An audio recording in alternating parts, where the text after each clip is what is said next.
Sabi po ni John Vic Remulla, yan, walang ibang student-athlete ang nakitaan ng dahilan upang maging respondent sa kasong aming irerekomenda. Sila ay pawang mga biktima rin ng marahas na training.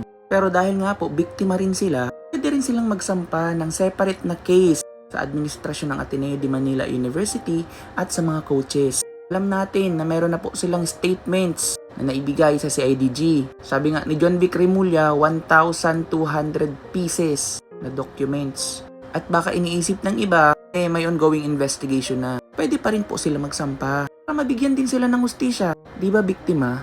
At para din magkaroon sila ng konkretong salaysay. At hopefully, maisa publiko nila na hindi naman maapektuhan yung ibang ongoing investigation. Paano? Eto guys, pagsasampa ng hiwalay na kaso or separate case, kasi nga biktima, di ba? Wag daw husgahan kasi nga biktima. Biktima rin sila.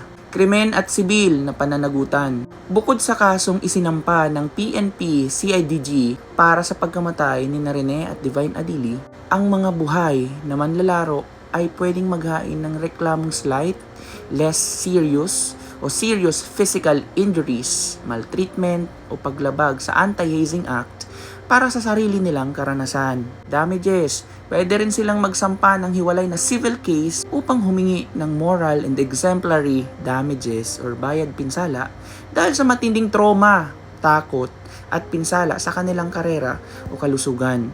Pagpapakita o pag-publicize ng kanilang statements para matahimik po ang ibang mga nanguhusga. Pero sa iba naman guys sa mga bashers na sinasabi yung criminal, murderers, sobra naman. Pero dahil nga sports celebrity din sila, public figure, pwede nyo naman silang ikundina kung sa tingin nyo may pagkakamali sila. At ano ang makakatulong sa mga players na ito? Para kahit papano malinis yung pangalan nila at madepensahan na sila imbes na magkaroon ng lifetime condemnation. Eto na, karapatang magsalita. Walang batas na direktang nagbabawal sa isang biktima kasi nga biktima sila, di ba?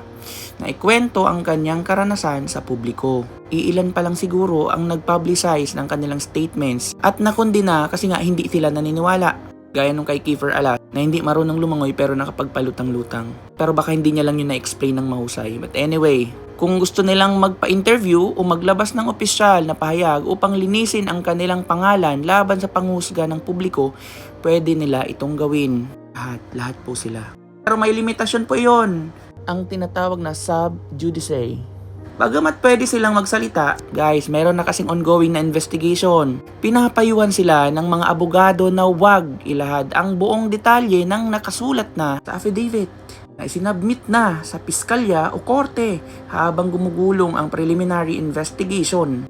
Kung gagawin ito, maaari silang akusahan ng depensa ng pag-impluwensya sa takbo ng kaso or sub judice rule. O kaya ay magamit ang kanilang mga salita upang hanapan sila ng mga butas sa aktwal na paglilitis. Naisip ko lang naman kasi sobrang nakakaawa na biyang pamilya. Marahil may mga natatanggap sila, pero kada minuto na maaalala mo yung anak mo. Kalungkutan na sobra. Lalo pa ngayon, nanawagan na din yung mama niya na sana hanggat hindi niya pa po nalalaman ang katotohanan, huwag muna silang makasalang, lalo na pag UAP ang usapan.